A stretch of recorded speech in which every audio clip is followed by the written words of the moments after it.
সেই মওদুদির গঠিত দল মওদুদিবাদীরা বিশ্বাস করে স্বয়ং মুহাম্মাদুর রাসূলুল্লাহ সাল্লাল্লাহু আলাইহি ওয়াসাল্লাম তার দায়িত্ব পালনে ত্রুটি করেছিলেন। ইসলামের সহি আকীদা হলো নবীগণ দায়িত্ব পালনে ত্রুটি করেন না। মওদুদিবাদীদের আকীদা হলো দায়িত্ব পালনে স্বয়ং মুহাম্মাদুর রাসূলুল্লাহ ত্রুটি করেছেন। আবুল আলা মওদুদির লিখিত এই ব্যাখ্যা গ্রন্থ তাফসীরুল কোরআন নয়, মন গড়া ব্যাখ্যার নাম তাফহিমুল কোরআন।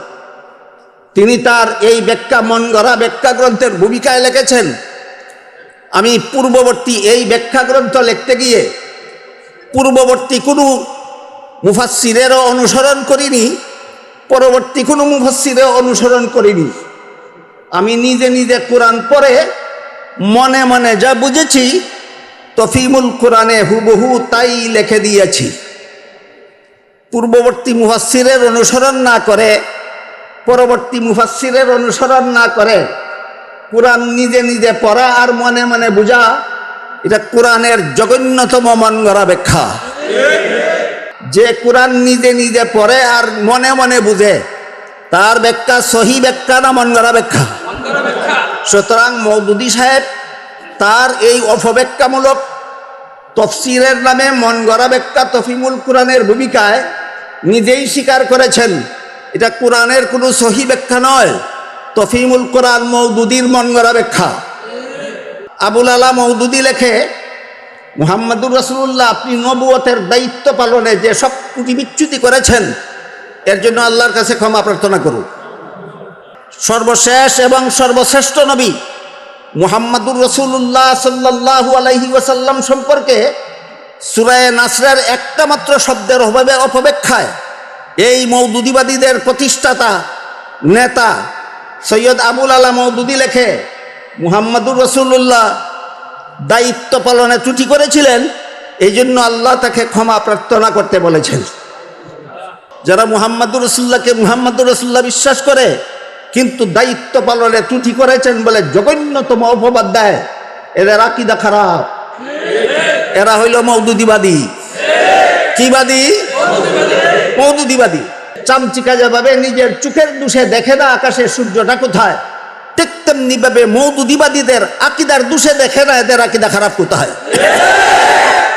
আবুল আলা মওদুদি গণ্য মূর্খ, পরিষ্কার ভাষায় লিখেছে মুহাম্মাদুর রাসূলুল্লাহ দায়িত্ব পালনে ত্রুটি করেছিলেন, এই জন্য আল্লাহ তাকে ক্ষমা প্রার্থনা করার নির্দেশ দান করেছেন। হিজবুত তাওহীদের প্রতিষ্ঠাতা বায়াজিদ খান পন্নী ঐতিহাসিকভাবে প্রমাণিত সে কুখ্যাত রাজাকার ছিল। হিজবুত তাওহীদের প্রতিষ্ঠাতা বায়াজিদ খান পন্নী কি ছিল? রাজাকার ছিল।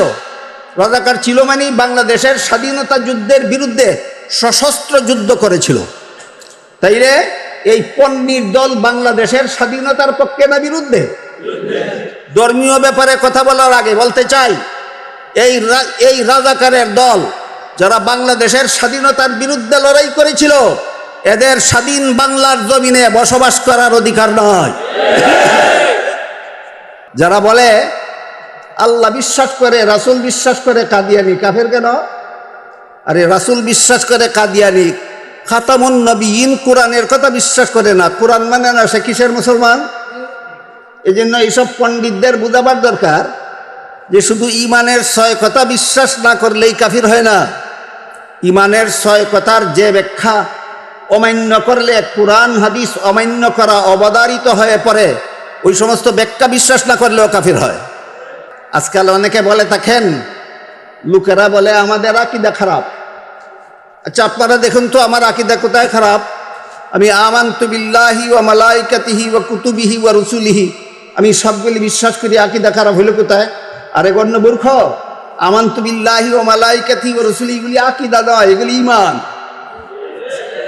এই গণ্য মূর্খ ঈমানের দোহাই দিয়া আকীদা খারাপ কথাটাকে এড়িয়ে যেতে চায়।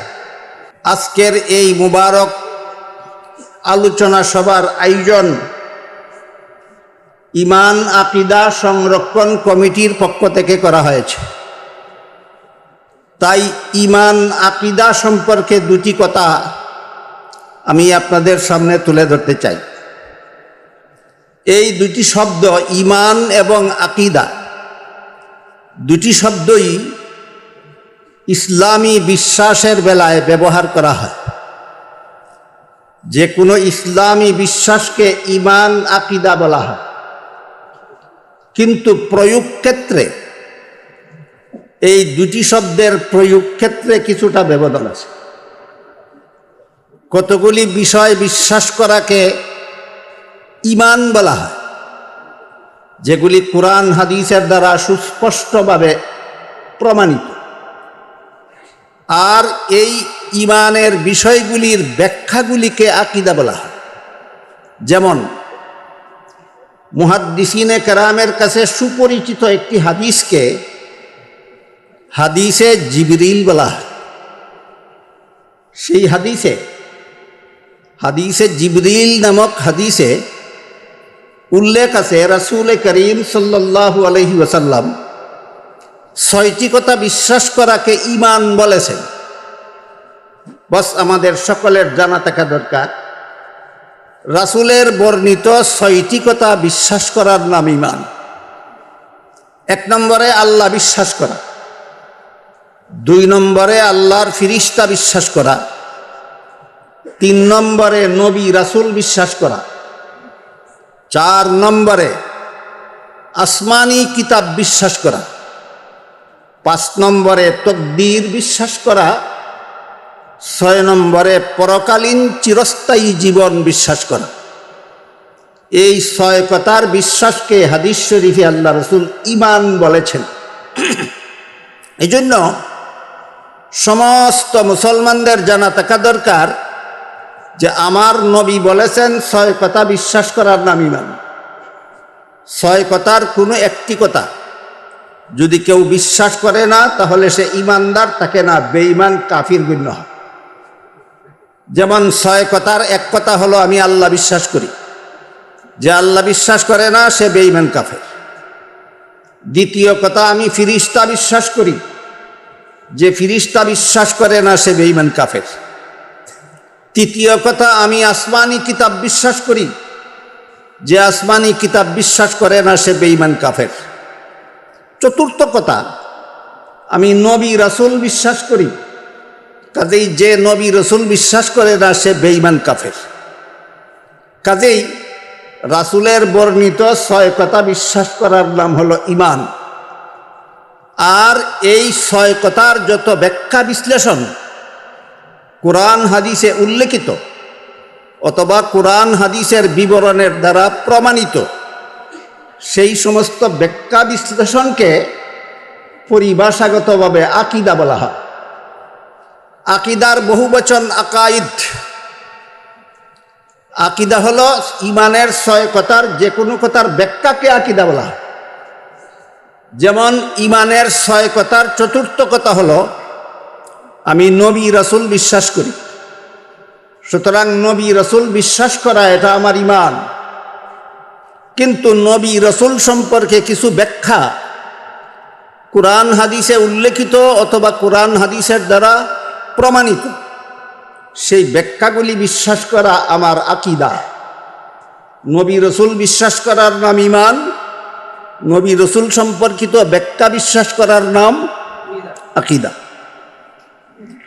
নবী রাসূল সম্পর্কে যত ব্যাখ্যা বিশ্লেষণ কুরআন হাদিসের দ্বারা সুপ্রমাণিত, এর মধ্যে একটা ব্যাখ্যা হলো আল্লাহ আমাদের নবী মুহাম্মদুর রাসূলুল্লাহ সাল্লাল্লাহু আলাইহি ওয়াসাল্লাম সম্পর্কে বলেছেন ওয়ালাকির রাসূলুল্লাহি ওয়া খাতামান নাবিয়্যিন। মুহাম্মদ সাল্লাল্লাহু আলাইহি ওয়াসাল্লাম আল্লাহর রাসূল এবং শেষ নবী। সুতরাং কেউ যদি মুহাম্মদুর রাসূলুল্লাহকে রাসূল বিশ্বাস করে কিন্তু শেষ নবী বিশ্বাস করে না, এই শেষ নবী বিশ্বাস না করার অনিবার্য মর্ম হয় সে কোরআন বিশ্বাস করে না। আর যে কোরআন বিশ্বাস করে না সে আসমানি কিতাব বিশ্বাস করে না। যে আসমানি কিতাব বিশ্বাস করে না সে বেঈমান কাফের। এই জন্য কাদিয়ানীরা কাফের। সমাজে দেখা যায় অনেক সময় বড় বড় শিক্ষিত পণ্ডিতদের আবির্ভাব ঘটে, যারা বলে আল্লাহ বিশ্বাস করে, রাসূল বিশ্বাস করে, কাদিয়ানি কাফের কেন? আরে রাসূল বিশ্বাস করে কাদিয়ানি, খাতামুন নবিয়িন কোরআনের কথা বিশ্বাস করে না, কোরআন মানে না, সে কিসের মুসলমান? এই জন্য এইসব পণ্ডিতদের বুঝাবার দরকার যে শুধু ইমানের 6 কথা বিশ্বাস না করলেই কাফির হয় না। ইমানের 6 কথার যে ব্যাখ্যা অমান্য করলে কোরআন হাদিস অমান্য করা অবধারিত হয়ে পড়ে, ওই সমস্ত ব্যাখ্যা বিশ্বাস না করলেও কাফির হয়। 6 কথা বিশ্বাস না করলে যেমনভাবে কাফির হয়, 6 কথার কোনো ব্যাখ্যা যদি কোরআন হাদিস বিরোধী হয় তাহলে সেই ব্যাখ্যা বিশ্বাস করলেও কাফির হয়। এই জন্য আমাদের ইমান আকিদার এই পার্থক্যটা মনে রাখা দরকার। এই পার্থক্য আমাদের সচরাচর সকলের জানা না থাকার কারণে আজকাল অনেকে বলে থাকেন, লোকেরা বলে আমাদের আকিদা খারাপ। আচ্ছা, আপনারা দেখুন তো আমার আকিদা কোথায় খারাপ? আমি আমানতু বিল্লাহি ওয়া মালাইকাতিহি ওয়া কুতুবিহি ওয়া রুসুলিহি, আমি সবগুলি বিশ্বাস করি, আকিদা খারাপ হলো কোথায়? আরে গণ্য মূর্খ, আমানতু বিল্লাহি ওয়া মালাইকাতিহি ওয়া রুসুলিহি এগুলি আকিদা নয়, এগুলি ঈমান। এই গণ্য মূর্খ ইমানের দোহাই দিয়া আকিদা খারাপ কথাটাকে এড়িয়ে যেতে চায়। এই সমস্ত বিভ্রান্তি কেন হয়? আমাদের মধ্যে ইমান আকিদার প্রয়োগ ক্ষেত্রের এই পার্থক্যটা অনেকের মনে থাকে না। এই জন্য বাতিলপন্থীরা আমাদেরকে এভাবে ধোঁকা দেওয়ার, ফাঁকি দেওয়ার সুযোগ পায়।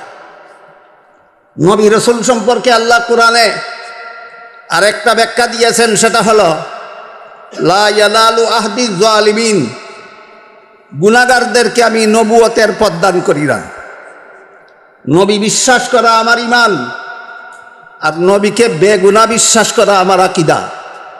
আমি কি আপনাদেরকে পার্থক্যটা বুঝাতে পারলাম? আমি নবী রাসূল বিশ্বাস করি, এটা ইমানের 6 কথার 4র্থ কথা, কিন্তু নবী রাসূলগণ বেগুনাহ, এটা আমার মন গড়া ব্যাখ্যা না কোরআনের ব্যাখ্যা? তাহলে নবী রাসূল বিশ্বাস করার নাম ইমান, নবী রাসূলকে বেগুনাহ বিশ্বাস করার নাম আকীদা।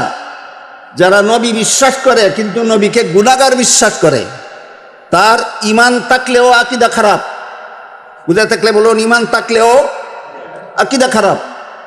যে সমস্ত মুসলমানের ইমান আছে কিন্তু আকীদা খারাপ, এই সমস্ত মুসলমান সম্পর্কে একটা সহিহ হাদিসে রাসূল করিম সাল্লাল্লাহু আলাইহি ওয়াসাল্লাম বলেছেন, সিনতান ওয়া সাবউনা ফিন নার ওয়া ওয়াহিদাতুন ফিল জান্নাহ।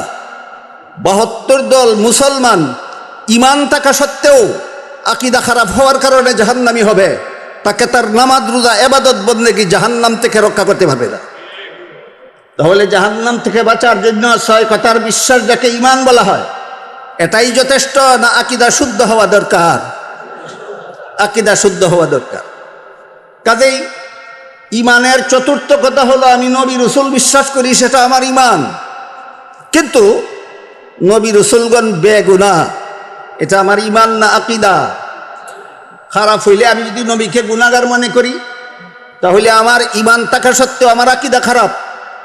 এমন আকীদা খারাপ ওয়ালা নামাজ রোজা ইবাদত বন্দেগী করা সত্ত্বেও রাসূল বলেছেন 72 দলে বিভক্ত হয়ে জাহান্নামী হবে। 72 দল জাহান্নামী। এরা কি বেঈমান জাহান্নামী না ইমানদার জাহান্নামী? ইমানদার জাহান্নামী। মুসলমান জাহান্নামী কেন?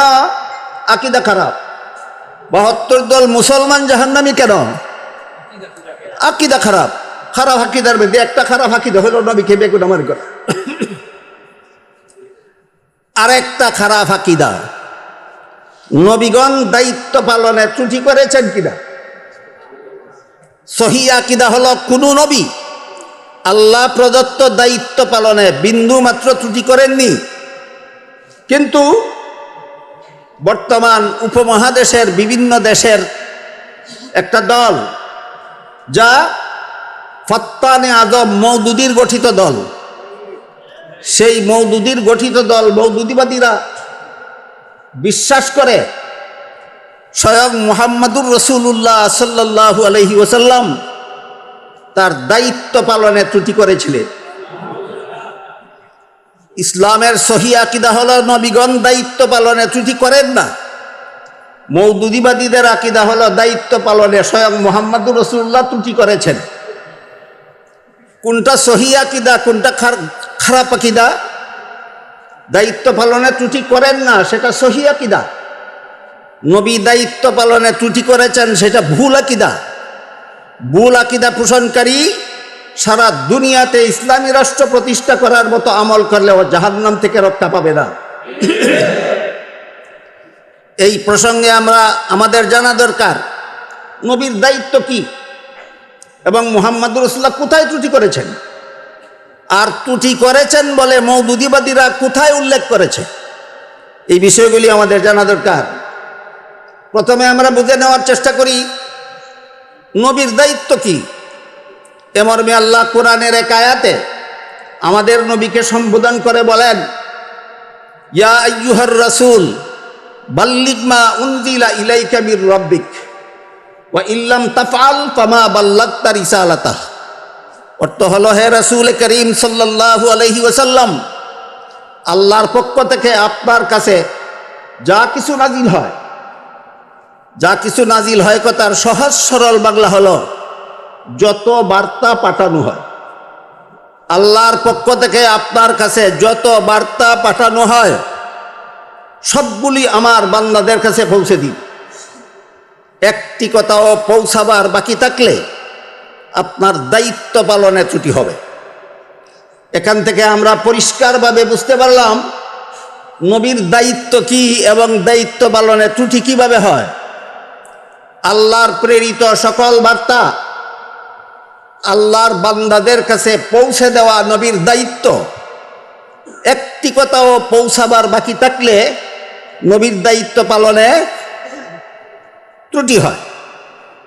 এই জন্য রাসূল করিম সাল্লাল্লাহু আলাইহি ওয়াসাল্লাম তার ঐতিহাসিক বিদায় হজের ভাষণের শেষের দিকে প্রথমে নিজে দাবি করলেন যে আমি আল্লাহর সব কথা তোমাদের কাছে পৌঁছে দিয়েছি। তোমরা কি বলো, আমি আল্লাহর সব কথা তোমাদের কাছে পৌঁছে দিয়েছি কিনা?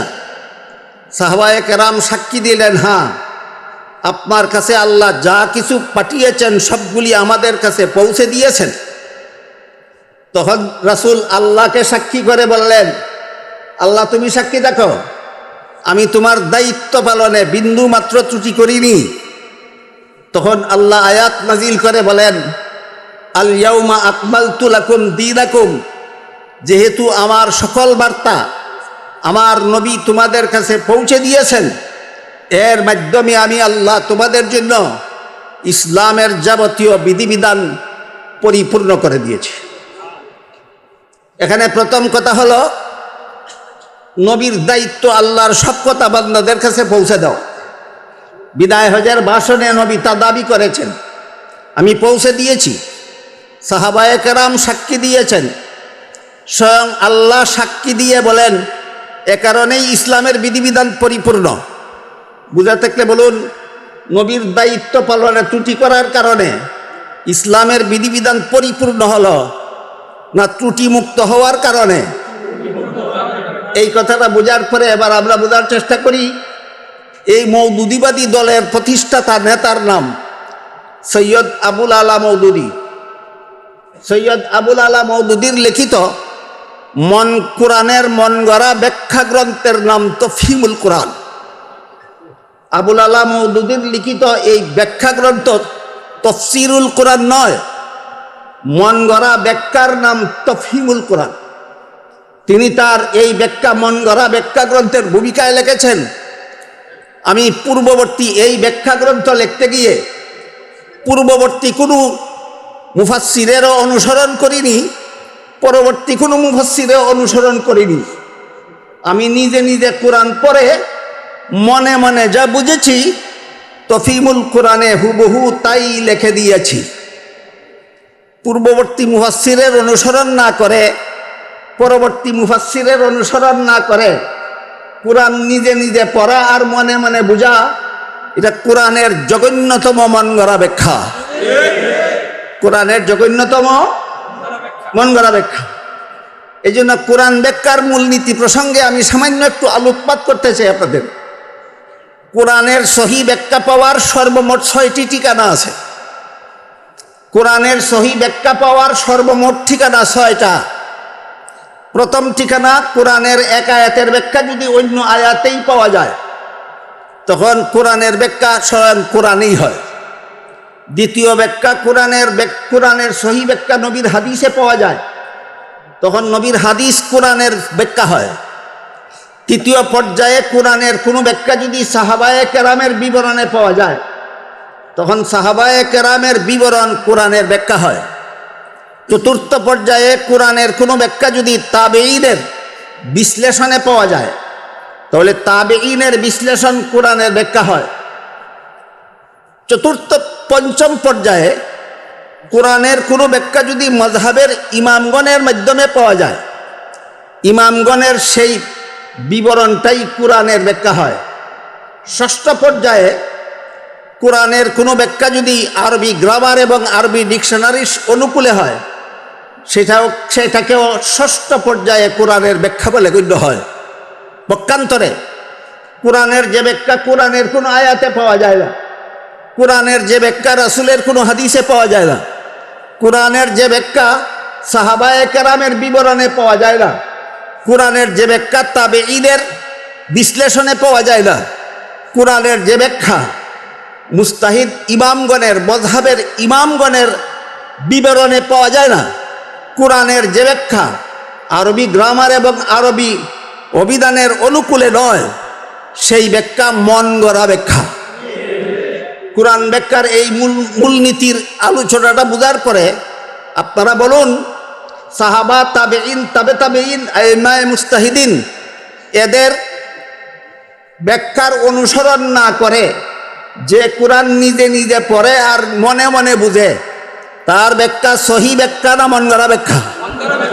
সুতরাং মওদুদী সাহেব তার এই অপব্যাখ্যামূলক তফসিরের নামে মন গড়া ব্যাখ্যা তফিমুল কোরআনের ভূমিকায় নিজেই স্বীকার করেছেন এটা কোরআনের কোনো সহি ব্যাখ্যা নয়, তফিমুল কোরআন মওদুদীর মন গড়া ব্যাখ্যা।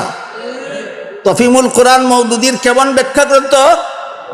কোরআনের একটা মন গড়া ব্যাখ্যা গ্রন্থ। এই তফিমুল কোরআনের সূরা নাসর, ইযা জাআ নাসরুল্লাহি ওয়াল ফাতহু ওয়া রাআইতান নাসা ইয়াদখুলুনা ফি দীনিল্লাহি আফওয়াজা ফাসাব্বিহ বিহামদি রাব্বিকা ওয়াস্তাগফিরহু, এই যে ওয়াস্তাগফিরহু শব্দটা, এবং আপনি ক্ষমা প্রার্থনা করুন, এই শব্দের অপব্যাখ্যায় তফিমুল কোরআনে এই ফাত্তানে আজিম উপমহাদেশের সবচেয়ে বড় ফেতনাবাজ আবুল আলা মওদুদী লেখে, মুহাম্মদুর রাসূলুল্লাহ আপনি নবুয়তের দায়িত্ব পালনে যে সব ত্রুটি বিচ্যুতি করেছেন, এর জন্য আল্লাহর কাছে ক্ষমা প্রার্থনা করুন। তাহলে আমরা এতক্ষণ কোরআন হাদিসের আলোকে কি বুঝে আসলাম? কোন কোন নবী নবুয়তের দায়িত্ব পালনের ত্রুটি করেছিলেন? একজনও না। সর্বশেষ এবং সর্বশ্রেষ্ঠ নবী মুহাম্মদুর রাসূলুল্লাহ সাল্লাল্লাহু আলাইহি ওয়াসাল্লাম সম্পর্কে সূরা নাসরের একটা মাত্র শব্দের অপব্যাখ্যায় এই মওদুদীবাদীদের প্রতিষ্ঠাতা নেতা সৈয়দ আবুল আলা মওদুদী লেখে, মুহাম্মদুর রাসূলুল্লাহ দায়িত্ব পালনে ত্রুটি করেছিলেন, এই জন্য আল্লাহ তাকে ক্ষমা প্রার্থনা করতে বলেছেন। তাহলে আমি জিজ্ঞাসা করতে চাই, আপনারা হয়তো অনেকেই জেনে থাকবেন, আপনারা যখন ওয়াশরুমে যান, টয়লেটিং করতে যান, সেখান থেকে ওয়াশরুম থেকে বের হয়ে মুহাম্মদুর রাসূলুল্লাহর সুন্নত তরিকা মতো পড়ার মতো কোনো দোয়া আছে কিনা? দুয়ার প্রথম শব্দটা কি? গুফরানাকা। দুয়ার প্রথম শব্দটা কি? গুফরানাকা। অর্থ কি? আল্লাহ মাফ চাই তোমার কাছে। দুয়ার প্রথম শব্দটার অর্থ হলো আল্লাহ তোমার কাছে মাফ চাই। আপনি পেশাব করে কতটুকু গুনাহ করলেন, মাফ চান? এই প্রশ্নের যেই জবাব, নবী কোন গুনাহ করেছিলেন, কোন ত্রুটি করেছিলেন, আল্লাহ মাফ চাইতে বলেছেন, সেই প্রশ্নের সেই জবাব। আপনি পায়খানা করে কতটুকু গুনাহ করেছেন, বের হয়ে আল্লাহর কাছে মাফ চান কেন? এই প্রশ্নের যেই জবাব, আল্লাহ মুহাম্মদুর রাসূলকে মাফ চাইতে বললেন কেন, ওই প্রশ্নের সেই জবাব। হাদিস শরীফে রাসূল করিম সাল্লাল্লাহু আলাইহি ওয়াসাল্লাম বলেন, আমি দৈনিক 70 বার আল্লাহর কাছে ইস্তেগফার করি, মাফ চাই।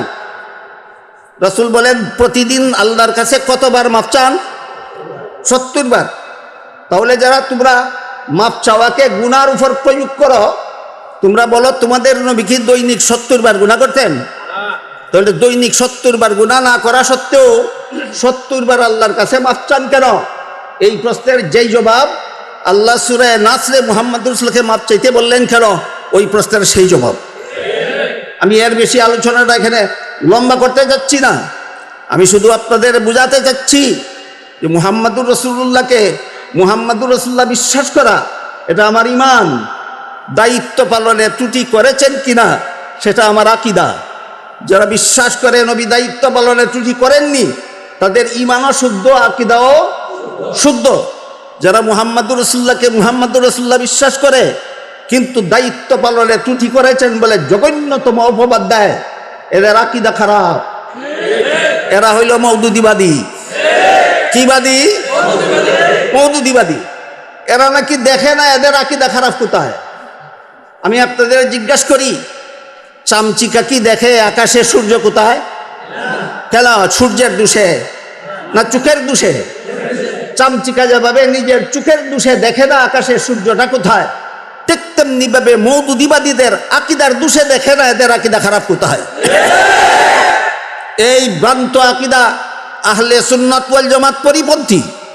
একমাত্র আহলে সুন্নাত ওয়াল জামাতের আকীদাই হলো বিশুদ্ধ আকীদা। এ মর্মে হাদিস শরীফে রাসূল করিম সাল্লাল্লাহু আলাইহি ওয়াসাল্লাম বলেছেন, বনি ইসরাইল ইহুদি খ্রিস্টানেরা ধর্ম নিয়ে দলাদলি করে 72 দলে বিভক্ত হয়েছিল, আর আমার উম্মত মুসলমানেরা 73 দলে বিভক্ত হবে। তো মধ্যে রাসূল বলেন 72 দল মুসলমান হবে জাহান্নামী।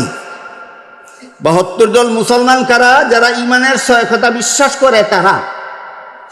72 দল মুসলমান কারা? যারা ঈমানের 6 কথা বিশ্বাস করে না তারা, না যারা বিশ্বাস করে তারা?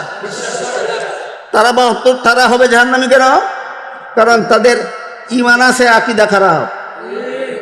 এই হাদিসটা যাদের বুঝা নসিব হয়নি, যাদের দলের প্রধান নেতা ইসলামের জ্ঞান সম্পর্কে গণ্যমূর্খ, যাদের দলের প্রধান নেতা ইসলামের জ্ঞান সম্পর্কে গণ্যমূর্খ, এরা কিভাবে জানবে যে 72 দল মুসলমান জাহান্নামী হবে 6 কথা বিশ্বাস না করার কারণে, না আকীদা খারাপ হওয়ার কারণে? তোমাদের আকীদা খারাপ তোমরা বুঝবা পারলে, তোমাদের আমিরই তো গণ্যমূর্খ। এবং তোমাদের প্রতি দলের প্রতিষ্ঠাতা নেতা যেটা, এটা আরো জঘন্যতম গণ্যমূর্খ ছিল। সে নিজের বিভিন্ন লেখায় স্বীকার করেছে, আমি জাগতিক বিদ্যার দিক দিয়েও পর্যাপ্ত পরিমাণে বিদ্যা অর্জন করার সুযোগ লাভ করতে পারিনি, আমি ইসলামী শিক্ষার ব্যাপারেও পর্যাপ্ত পরিমাণে ইসলামী শিক্ষা অর্জন করার সুযোগ লাভ করতে পারিনি। তাহলে সে একজন জাগতিক শিক্ষায় শিক্ষিত ছিল, না ইসলামী শিক্ষায় শিক্ষিত ছিল, না উভয় শিক্ষায় গণ্যমূর্খ ছিল? গণ্যমূর্খ ছিল। এই গণ্যমূর্খের প্রতিষ্ঠিত দল, এই গণ্যমূর্খের লিখিত মন গড়া তফসির, কোরআনের অপব্যাখ্যা তফহিমুল কোরআন, এই তফহিমুল কোরআনের শুরু থেকে শেষ পর্যন্ত আগাগোড়া সবটুকু মন গড়া, আগাগোড়া সবটুকু মন গড়া। এই মন গড়া তফসির তফহিমুল কোরআনের সূরা নাসরের ওয়াস্তাগফিরহু শব্দের অপব্যাখ্যায় সেই গণ্যমূর্খ আবুল আলা মওদুদী গণ্যমূর্খ পরিষ্কার ভাষায় লিখেছে, মুহাম্মাদুর রাসূলুল্লাহ দায়িত্ব পালনে ত্রুটি করেছিলেন, এই জন্য আল্লাহ তাকে ক্ষমা প্রার্থনা করার নির্দেশ দান করেছেন। এখানে আল্লাহ রাসূল করিম সাল্লাল্লাহু আলাইহি ওয়াসাল্লামকে কোন কারণে ক্ষমা প্রার্থনা করার নির্দেশ দিয়েছেন, এই প্রশ্নের বিস্তারিত জবাব আল্লামা ইমাম ফখরুদ্দিন রাজি রহমতুল্লাহি আলাইহির লিখিত বিশ্ববিখ্যাত তফসির গ্রন্থ তফসিরে কবিরে উল্লেখ আছে। উলামায়ে কেরামকে অনুরোধ করে বলবো, আপনারা সেই ওয়াস্তাগফিরহু শব্দের তফসিরটা সেই তফসিরের কিতাবে দেখে নিন, তখনই আপনাদের পরিষ্কার হয়ে যাবে আল্লাহ কোন অর্থে বললেন নবীকে মাপ চাইতে, আর মওদুদী এবং মওদুদীবাদীরা নবীকে কোন অর্থে মাপ চাওয়ার, গুনার অর্থে মাপ চাওয়ার ব্যাপারটা ব্যবহার করে। এই জঘন্যতম মনগড়া তফসির, এই তফসির সম্পর্কে এই হাদিস শরীফে রাসূল করিম সাল্লাল্লাহু আলাইহি ওয়াসাল্লাম বলেছেন, যেই ব্যক্তি কোরআনের মনগড়া তফসির করবে সে জাহান্নামী হওয়ার জন্য আর কোনো পাপ লাগবে না, কোরআনের মনগড়া তফসির করাটাই সে জাহান্নামী হওয়ার জন্য যথেষ্ট হবে।